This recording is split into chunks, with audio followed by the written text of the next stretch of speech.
Bismillahirrahmanirrahim. Assalamualaikum warahmatullahi wabarakatuh. Selamat malam. Salam sejahtera selalu untuk kita semua. Om Swastiastu, Namo Buddhaya, salam kebajikan. Perkenalkan, saya Bunda Ririn. Saya tinggal di wilayah Cililitan ya, Jakarta Timur. Di sini saya ingin menjawab beberapa pertanyaan yang disampaikan ke saya, baik itu japrian lewat WA ataupun Instagram gitu ya. Pertanyaannya tuh diantaranya begini. Bunda itu aslinya mana sih? Saya jawab bahwa asli saya itu dari Magelang. Orang tua saya itu ayah Magelang, ibu dari Karanganyar, Kebumen. Nah terus, tapi saya lahir di Jakarta. Jadi saya dari mulai kecil, besar, sekolah itu di Jakarta sampai saat ini. Terus lagi ada yang tanya, Bun, Anda spiritual ya? Nah, pertanyaan ini saya nggak bisa jawab nih, karena saya sendiri nggak tahu. Karena kehidupan saya itu mengalir aja sih. Jadi kalau dibilang saya spiritual, saya juga nggak tahu.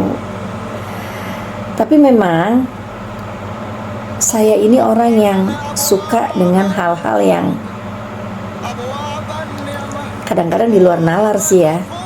Seperti saya suka, itu yang paling saya suka adalah tempat-tempat yang menurut ceritanya, sejarahnya itu angker, mistik, terus ada hal-hal gaib. Dan saya juga suka dengan naik gunung. Saya suka ke hutan-hutan. Saya suka duduk-duduk di laut seperti itu. Terus, dan saya juga paling suka ada ziarah. Saya suka sekali yang namanya ziarah leluhur saya sendiri ataupun ziarah leluhur-leluhur di Nusantara, kepada para wali, para raja-raja Nusantara. Saya suka terutama di tanah Jawa ya, raja-raja tanah Jawa seperti di Imogiri, di Kota Gede, terus makam-makam raja-raja di Serang, Banten. Pokoknya di mana tempat-tempat yang saya ingin tahu, pasti saya datang. Seperti itu. Saya ke sana, saya silaturahmi, ya memperkenalkan anak cucu keturunannya, bahwa adanya saya pun dahulu kan karena mereka juga, karena adanya para leluhur, sehingga saya menghargai beliau. Saya perlu tahu di mana beliau-beliau dimakamkan. Walaupun pada saat saya datang ke sana itu belum tentu itu makamnya, bisa juga itu makomnya atau petilasannya seperti itu. Tapi saya suka, artinya saya tahu napak tilas para leluhur-leluhur saya, sejarah tentang bumi Nusantara ini yang tidak saya tahu dari buku saja atau dari sejarah yang saya dengar, tapi saya perlu tahu di mana sih sesungguhnya leluhur kita ini dimakamkan, atau pernah di mana saja leluhur-leluhur kita dahulu, seperti itu. Terus ada yang cerita, Bunda itu belajar atau memang Bunda punya talenta seperti itu kan gitu ya. Jadi kalau tanya seperti itu berarti saya harus cerita sejarah nih, sejarah awalnya kenapa saya suka dengan hal-hal seperti itu. Jadi kalau tanya Bunda suka dengan tempat-tempat yang seperti itu, terus sejarahnya seperti apa kok sampai suka dengan hal-hal seperti itu gitu ya. Jadi gini, awal ya, ini kita bicara tentang awal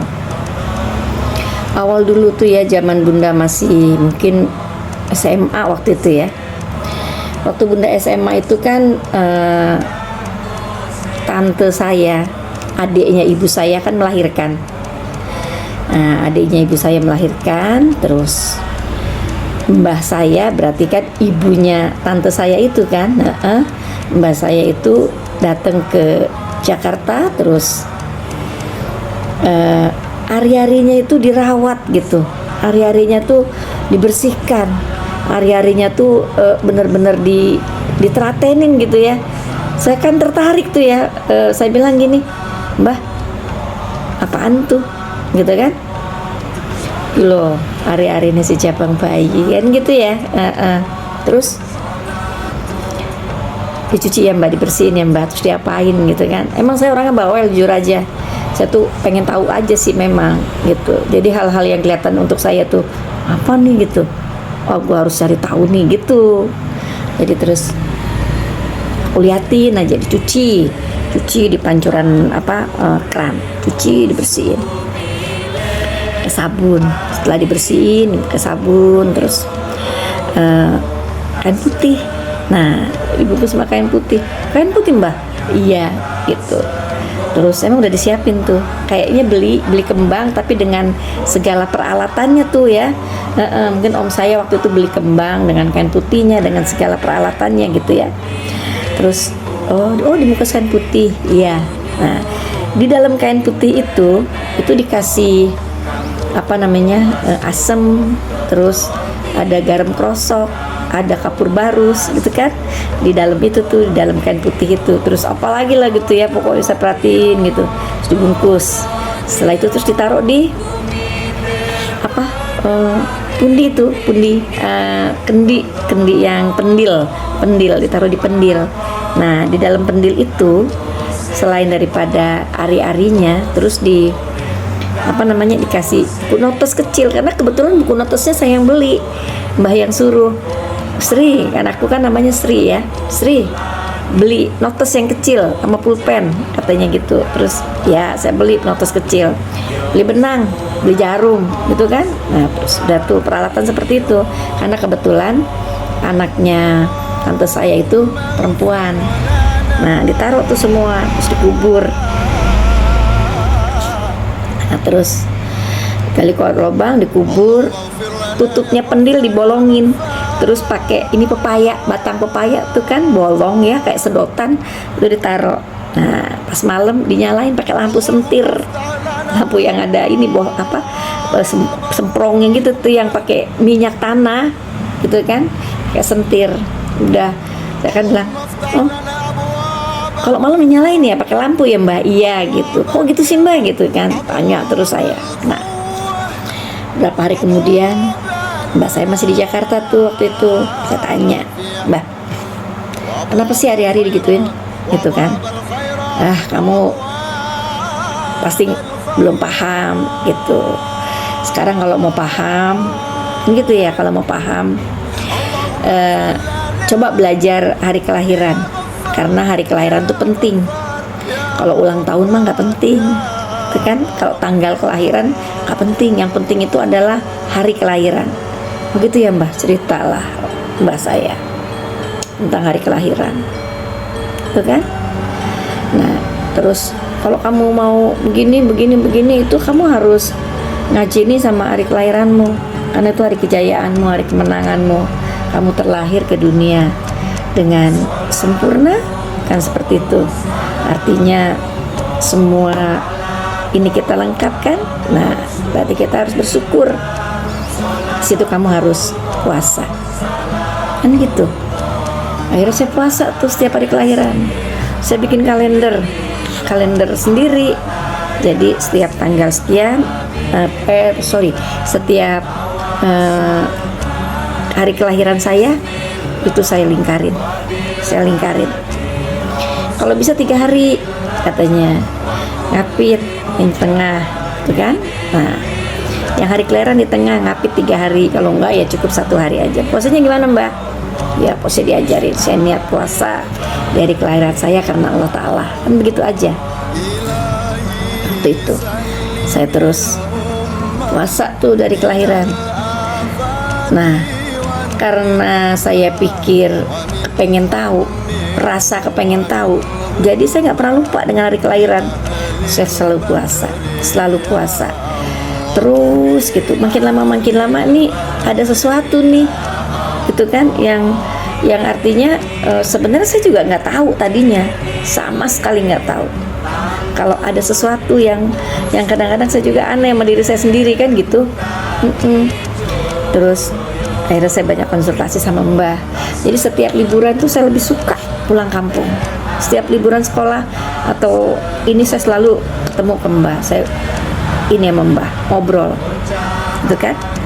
Nah terus yang lucu tuh gini, ke teman-teman itu ya, ke teman-teman tuh kalau saya ngomong itu ya, saya ngomong nih, emang saya orangnya kan belak-belakan, pelos-pelosan gitu. Saya emang orangnya gimana ya, emang happy aja gitu kan. Jadi saya ngomong tuh nggak pernah pakai tadi ngaling-ngaling, lu jangan begini, aku begini loh, kalau lu begini begini, tuh kebuktian gitu, sering kebuktian gitu. Lu makan jangan ngomong begitu dong, katanya gitu, lu pakai ngomong sih tadi gitu kan. Ya gue mana tahu kan gitu, sering begitu, kejadian tuh sering berulang gitu. Nah kita juga nggak sadar, saya juga nggak tahu gitu kan, kenapa hal itu terjadi kan gitu.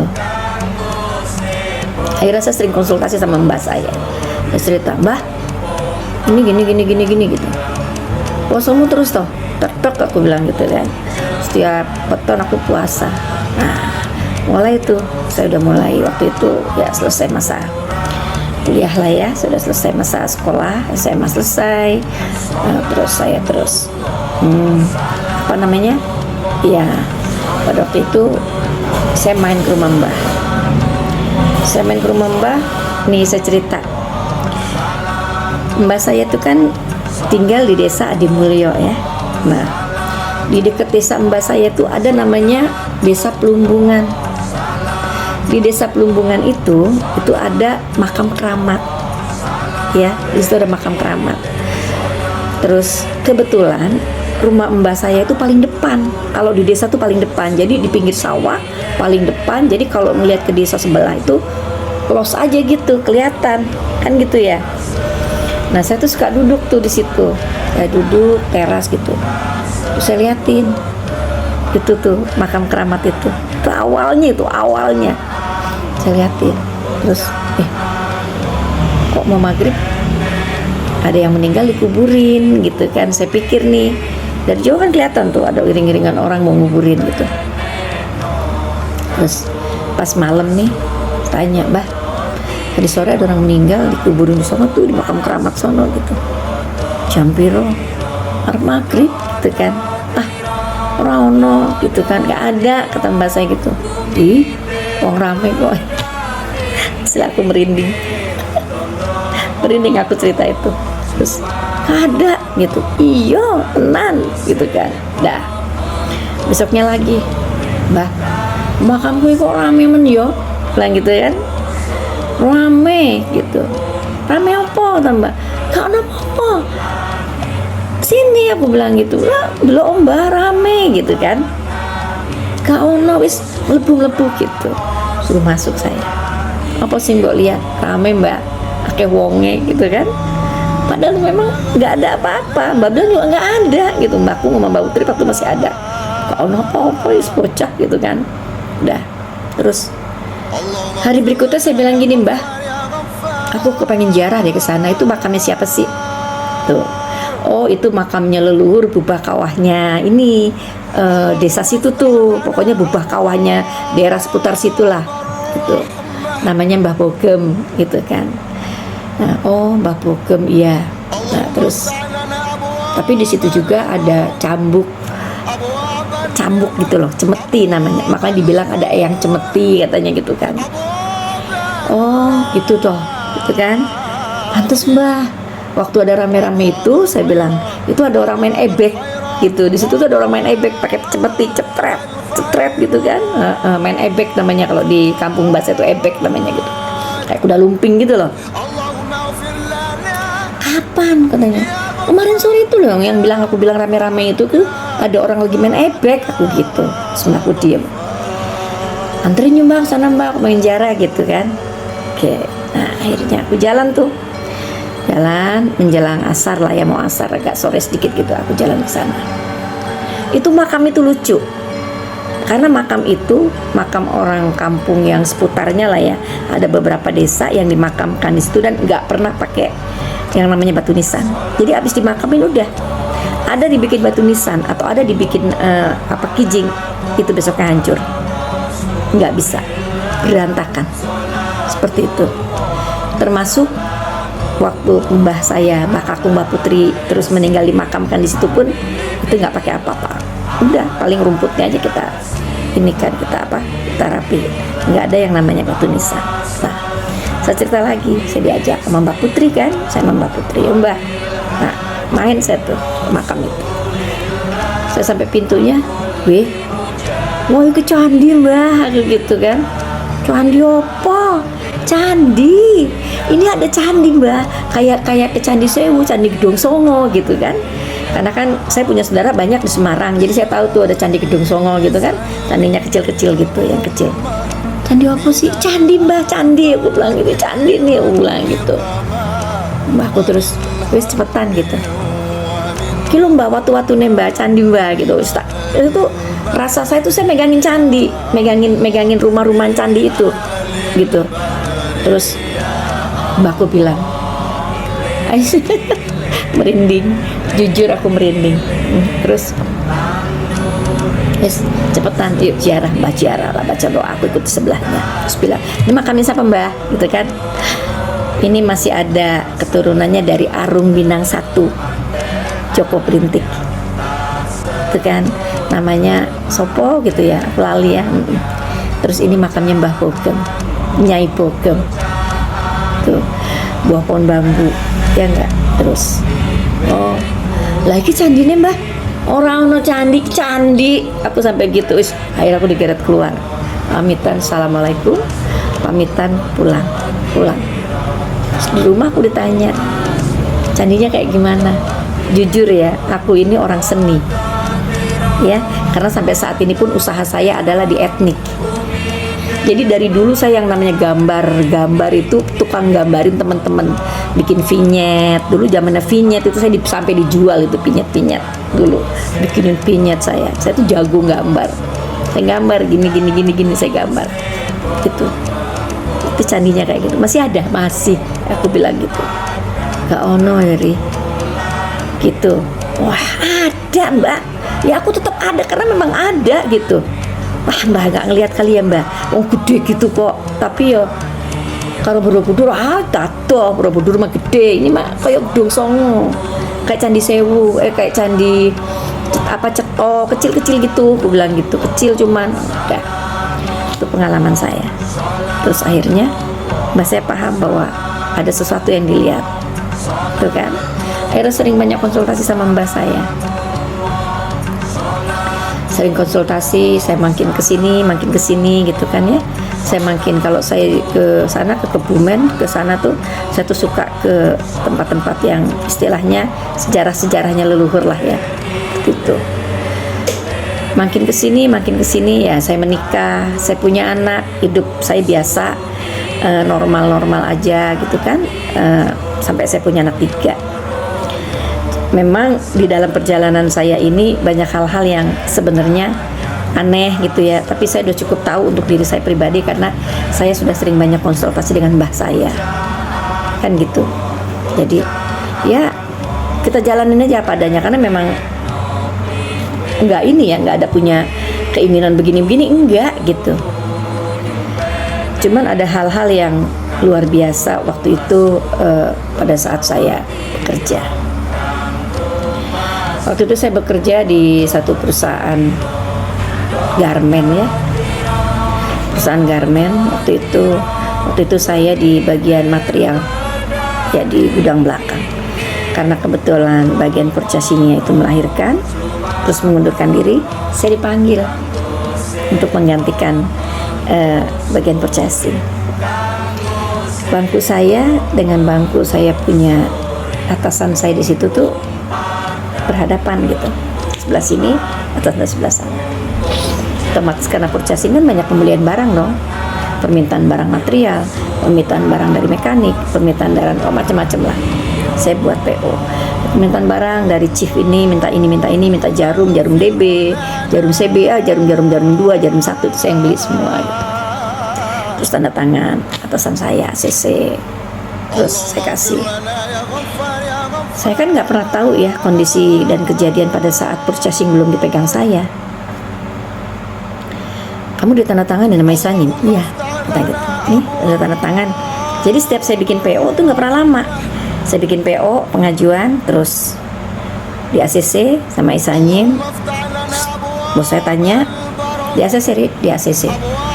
Lastri saya dipanggilnya kan, nama saya Sri Lastri Ningsih di ACC. Mana? Nih, cepet sih. Ya nggak tahu, langsung tanda tangan. Kamu bilangnya gimana? Ya bilang ya Isanim. Ini mekanik butuh barang ini. Kamu sudah cek dulu ke produksi, sudah Isanim gitu kan? Oke, gitu tanda tangan. Gampang sih sama lu gitu kan? Ya nggak tahu, saya bilang gitu. Udah makin seringnya itu nggak dipersulit. Dan yang paling lucu katanya zamannya sebelum saya, setiap beli barang Isanim satu telepon ke tokonya atau ke pabriknya. Saya pesan apa di telepon, ini bener ya harganya sekian gitu.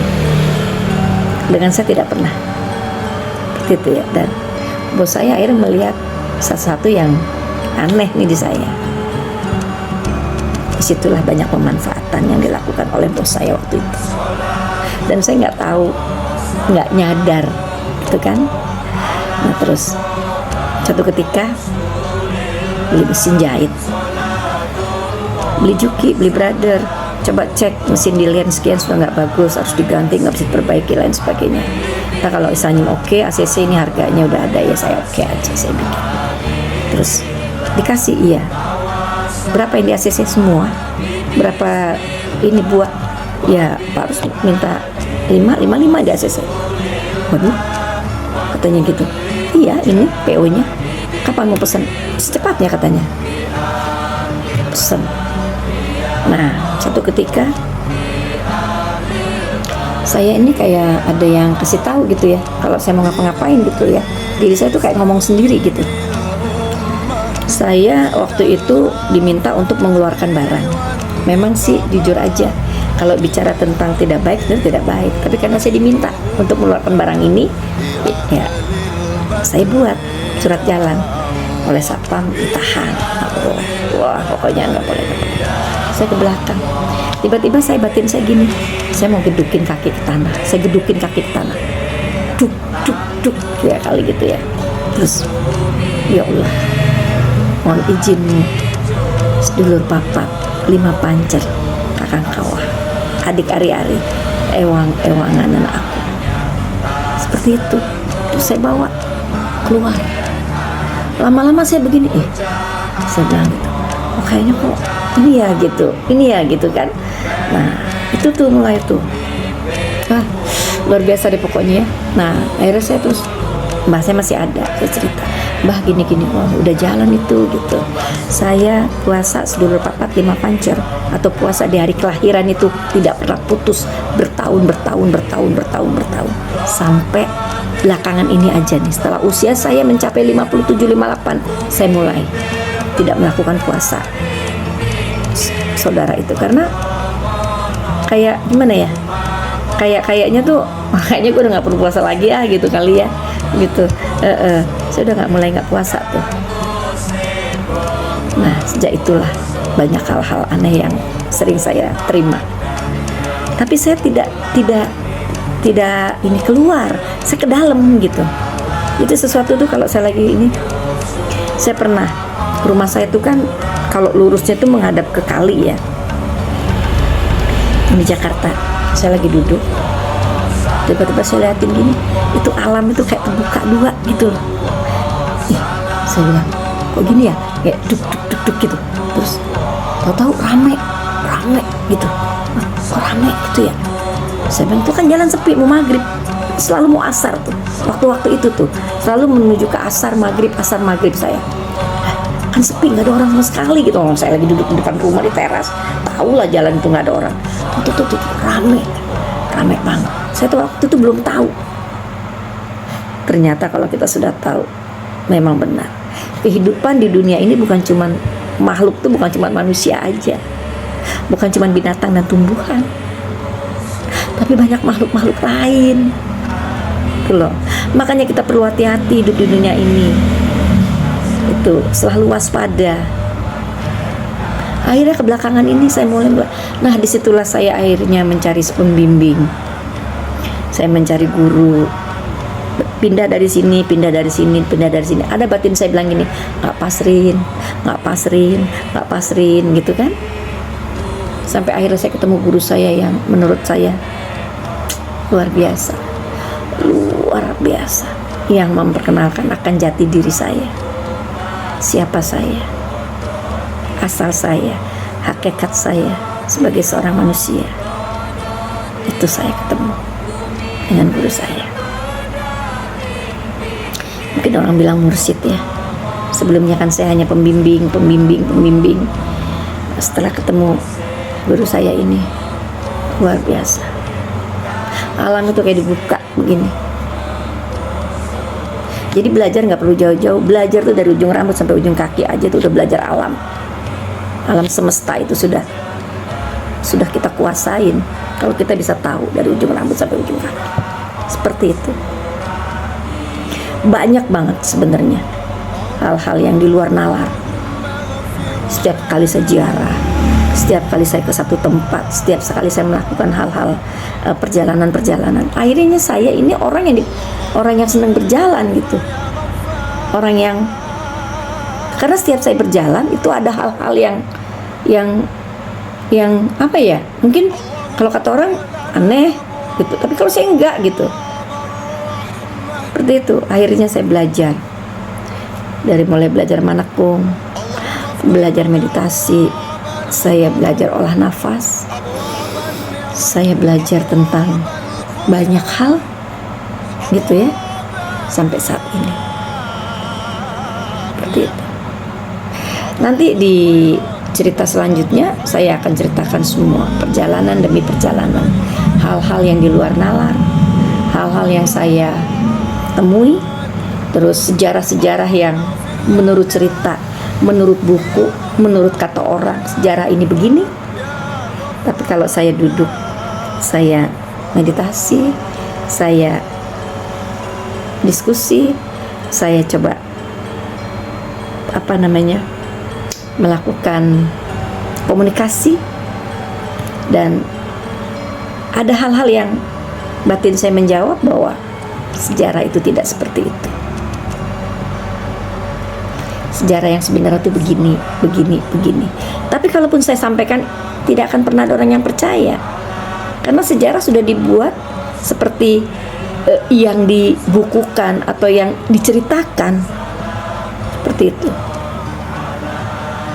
Sedangkan yang membukukan dan yang menceritakan bukan pelaku sejarah. Seperti itu. Nah, saya sering sekali contoh. Saya ada cerita yang luar biasa yang membuat saya itu ternyata kita ini hidup seperti puzzle. Yang di sini kita ketemu begini, yang begini ketemu begini, ternyata setelah disambung ada sambungannya. Ketemu lagi di sini, oh ternyata sambungannya begini. Seperti itu. Banyak rahasia yang yang memang sengaja ditutupin, sengaja diburamkan, entah dengan maksud apa, kepentingan apa, saya juga tidak tahu. Itu yang membuat saya suka. Saya jalan ke situs-situs, saya coba melihat. Saya dengan melihat situs itu saya seperti ada gambar gitu, cerita jadi ini gitu. Tapi saya orang yang tidak mau menceritakan apa yang saya lihat. Saya cukup untuk diri pribadi saya bahwa, aduh, kenapa jadi bodoh ya gitu, kenapa nggak diangkat yang sebenarnya aja gitu, kenapa hal yang bohong jadi dipercaya, kenapa hal yang tidak sebenarnya jadi diikutin, kenapa yang sebenarnya justru tidak diikutin, seperti itu. Jadi saya belajar itu bukan cuma belajar dari ilmu agama yang saya dididik agama Islam ya oleh orang tua saya, bukan dari ilmu itu saja, karena kebetulan saya punya guru nih yang saya katakan mursyid, itu tasawuf. Sebelumnya karena mbah saya itu memang mempelajari adat budaya, jadi lebih banyak saya mengacu kepada ilmu kejawen. Karena saya juga pernah tinggal di salah satu keraton ya waktu itu. Saya pernah mengabdi di sana dan saya pernah ikut sinuwun waktu itu. Pada saat ke Gunung Lawu, pada saat acara-acara ritual-ritual di keraton saya ikut, kan? Dan saya pelajari ke sini, saya pelajari ke sini. Jadi kalau menurut saya kalau yang namanya agama ataupun ini dijadikan bantah-bantahan, itu salah. Ya. Budaya yang selama ini dipegang oleh dan dianut oleh orang Jawa, banyak juga kebenarannya. Seperti itu. Agama Islam yang dibawa dari Al-Quran pun, kalau kita mau pelajari nanti ketemu di ujungnya itu satu. Kalau kita mau membuka hati kita, mau menerima.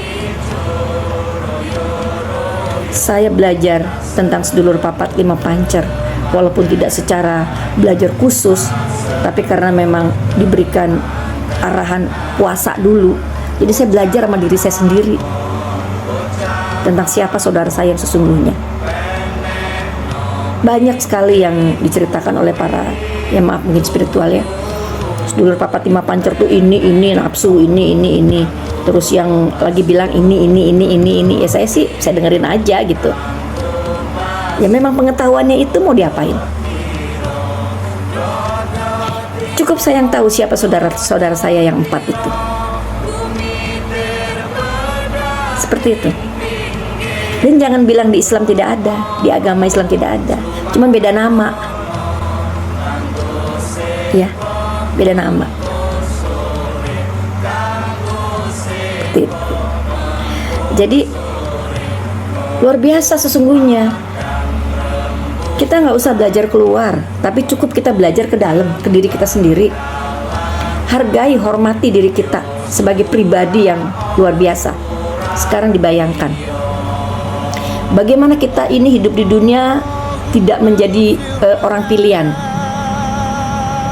Pada saat terjadinya perkawinan atau terjadinya pembuahan sel telur di rahim ibu kita, jutaan zigot atau apa itu ya, sperma yang jutaan itu, yang jadi cuma satu, kita, yang lainnya mati. Luar biasa perjuangan di rahim ibu kita. Setelah kamu lahir, kamu tidak menghargai diri kamu, dipakai sembarangan, dipakai berbuat untuk hal-hal yang tidak baik, tanpa kamu melihat riwayat kamu keluar dari rahim ibumu. Dari jutaan sel telur, cuman satu yang jadi, yaitu kita, saya, kamu, kalian semua. Kalian orang pilihan dan kalian hadir ke dunia ini harus menjadi utusan, memberikan hal-hal yang baik, menyampaikan hal-hal yang baik, karena kalian itu pilihan, kita itu pilihan.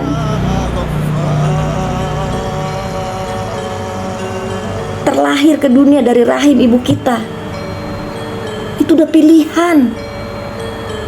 Setelah kita lahir ke dunia, kita harus tahu siapa diri kita yang sebenarnya, hakikat diri kita yang sebenarnya siapa. Belajar tentang ruh, tentang nur, agar kita tidak sembarangan.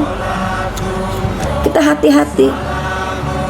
Jangan pernah ingin dihormati kalau kita belum pernah menghormati diri kita pribadi. Hormati diri kita dulu, pribadi kita dulu.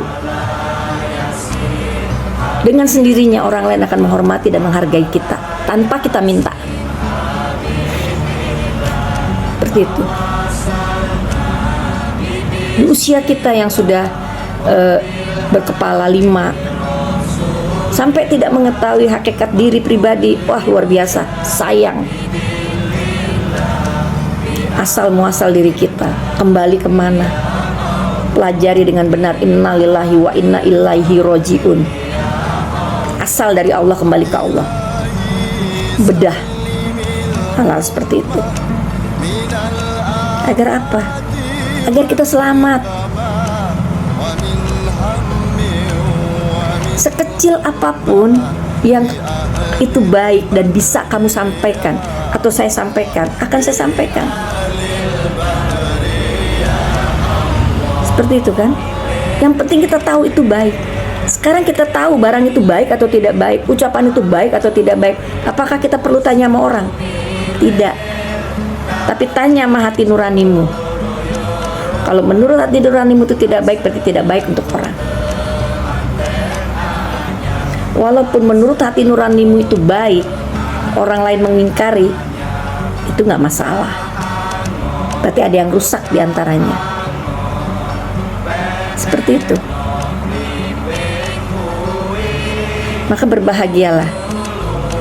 Kita diciptakan dari ribuan zigot-zigot atau sel-sel, atau dari sperma-sperma, jutaan sperma. Kita jadi satu. Kita itu utusan. Maka di dalam agama kita, agama Islam, jadi khalifah di muka bumi. Karena kita itu pilihan. Dari itu saja dulu kita menyadari bahwa kita terlahir ke dunia karena kita utusan. Kita harus menjadi khalifah di muka bumi ini. Bukan jadi provokator, membuat keonaran, membuat berita-berita tidak baik. Bukan. Seperti itu. Yuk, kita masih diberi kesempatan oleh Yang Maha Kuasa. Beliau, Yang Maha Kuasa belum meninggalkan kita. Kita masih diberi nafas. Kalau yang keluar masuk ini sudah tidak ada, kita kan bangke. Mayat itu bangke. Hargai nafas kita, karena dialah kita hidup, dan itulah isi hidup Sang Maha Hidup. Hargai nafas kita, karena dialah kita hidup. Seperti itu. Mungkin selanjutnya saya akan menceritakan perjalanan demi perjalanan. Saya berada di tempat ini, saya berada di tempat ini, saya berada di tempat ini. Semua perjalanan-perjalanan yang pernah saya lakukan. Terus ada hal-hal yang memang kadang lucu, kadang serem, kadang ya macam-macam ya, gitu. Saya nanti akan coba sharing, berbagi. Dari dulu saya tidak pernah melakukan ini, karena memang saya tidak tahu cara bikin YouTube. Tidak tahu. Jadi ya banyak foto-foto ataupun gambar-gambar yang memang sudah tidak ada, hilang, gitu kan. Tapi masih banyak juga gambar-gambar yang sebagai ya, karena bukti kita pernah ada di sana kan gambar ya kalau sekarang ini. Seperti itu. Seperti kemarin saya ke Gunung Sanggabuana, saya naik ke Sanggabuana. Banyak hal-hal yang saya temukan di sana. Seperti itu ya.